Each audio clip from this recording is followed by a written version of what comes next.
सुप्रभात बच्चों। आज मैं सुधा अस्थाना काव्य सौंदर्य के तत्व के अंतर्गत आपको रस पढ़ाऊंगी। आप अच्छी प्रकार से रस को ध्यान से पढ़िएगा। रस का अर्थ है आनंद, अर्थात काव्य से जिस आनंद की अनुभूति होती है वही आनंद रस है। कहानी, उपन्यास, नाटक, कविता आदि को पढ़ने, सुनने या देखने से जो आनंद प्राप्त होता है वही रस कहा जाता है।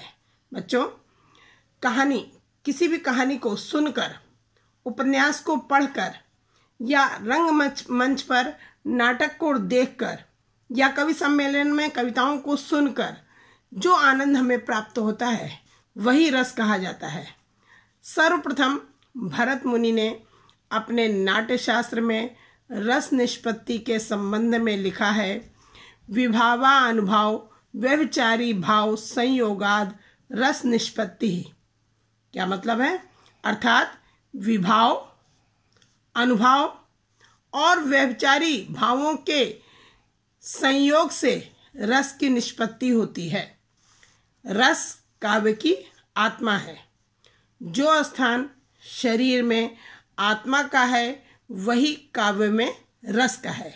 जिस प्रकार शरीर से अगर आत्मा निकल जाए तो शरीर निर्जीव हो जाता है, उसी प्रकार अगर काव्य में रस नहीं है तो वह रस भी निर्जीव के समान है। उसमें कोई भी स्थान रस के बिना काव्य का नहीं रहता है।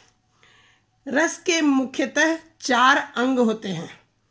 पहला है स्थायी भाव, दूसरा विभाव, तीसरा अनुभाव और चौथा संचारी भाव। बच्चों, इसे आप समझ लें कि स्थायी भाव किसे कहते हैं। मनुष्य के हृदय में हर समय रहने वाले भाव स्थायी भाव कहलाते हैं। ये मनुष्य के हृदय में सुप्तावस्था में विद्यमान रहते हैं। दूसरा है विभाव। स्थायी भावों को जागृत करने वाले या उद्दीप्त करने वाले कारणों को विभाव कहा जाता है। तीसरा भेद है अनुभाव।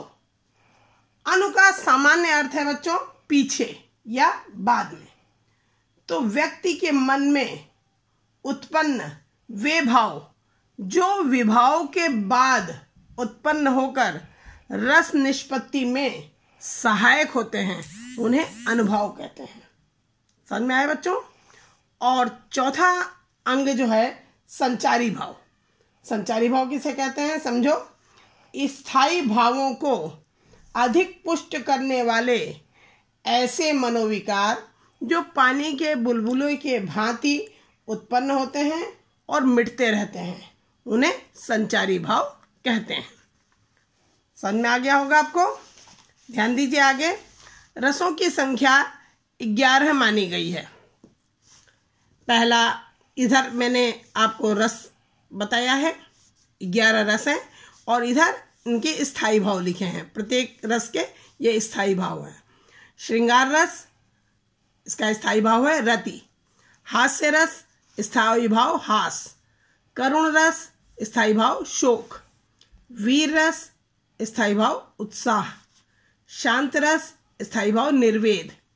रौद्र रस, स्थायी भाव क्रोध। अद्भुत रस, स्थायी भाव है विस्मय। भयानक रस, स्थायी भाव है इसका भय। विभत्स रस, स्थायी भाव है जुगुप्सा। वात्सल्य रस, स्थायी भाव स्नेह। और लास्ट भक्ति रस, इसका स्थायी भाव है देव विषयक रति। देवताओं के संबंध में जो प्रेम है उसे भक्ति रस की संज्ञा दी गई है। अब पहला रस आप पढ़ेंगे श्रृंगार रस। इसकी पहले परिभाषा समझिए।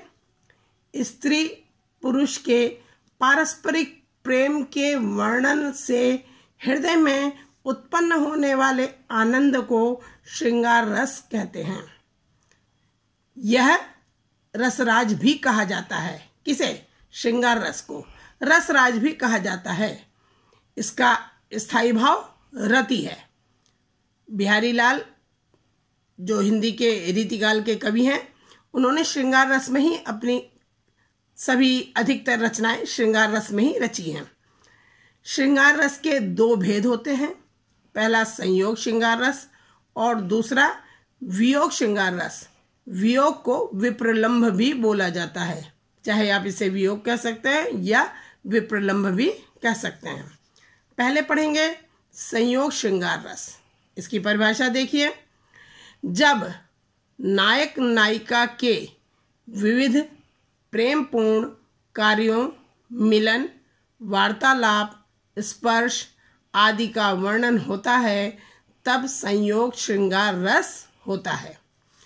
उदाहरण देखिए, बतरस लालच लाल की मुरली धरी लुकाए, सोह करे भोहनी हंसे, दैन कहे नटी जाए।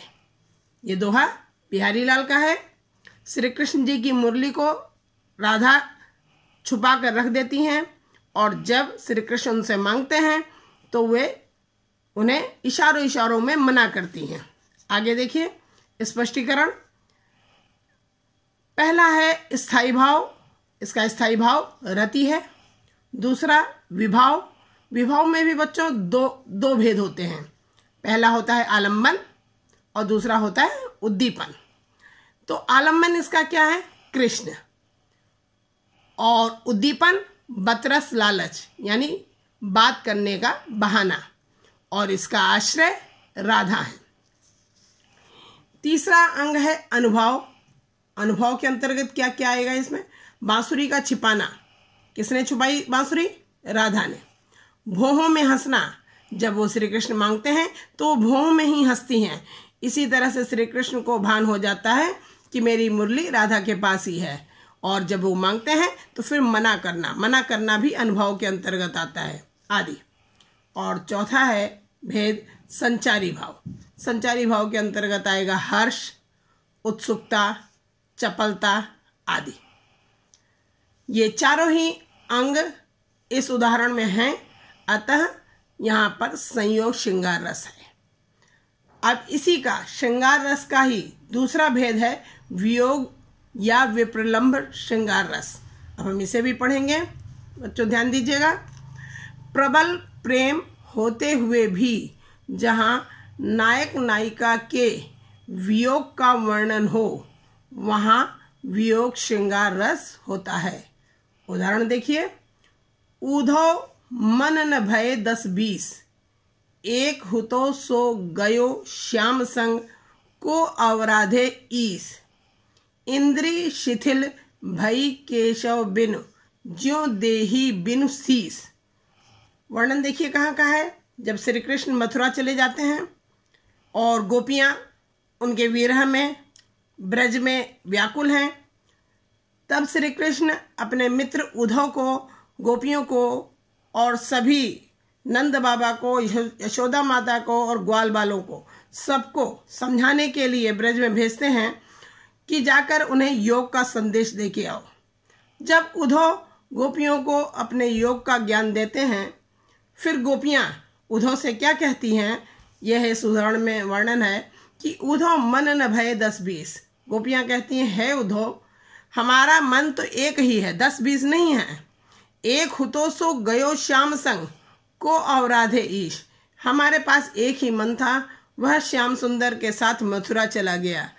अब जिस ब्रह्म की उपासना के लिए आप कहते हो, उस ईश्वर की आराधना कौन करेगा, हमारा मन तो श्याम के संग चला गया है। इंद्री शिथिल भई केशव बिन, ज्यों देही बिनु शीश। गोपियाँ कहती हैं, हमारी समस्त इंद्रियां, हाथ पैर आंख नाक सभी केशव श्री कृष्ण के बिना शिथिल हो चुकी हैं। हम उसी प्रकार जीवन जी रहे हैं जैसे बिन ज्यों देही बिनु शीश, यानी जिस शरीर पर सिर नहीं है, बिना सिर के जैसे धड़ बेकार होता है, उसी प्रकार से हम श्री कृष्ण के बिना जी रहे हैं। अब स्पष्टीकरण देखिए। पहला स्थायी भाव रति, दूसरा विभाव। विभाव में 2 खंड होते हैं, बताया मैंने आपको। आलंबन, यानी आलंबन कौन है, कृष्ण। और उद्दीपन, उद्दीपन है उद्धव का योग संदेश। और आलंबन के अंतर्गत ही आश्रय आता है, आश्रय है गोपियाँ। तीसरा अंग है अनुभाव। अनुभव होगा इसका विषाद, दुख। और चौथा है संचारी भाव। संचारी भाव के अंतर्गत आप लिखेंगे दैन्य, जड़ता, स्मृति आदि। यहाँ पर भी रस के चारों अंग विद्यमान हैं, अतः यहाँ पर वियोग श्रृंगार रस है।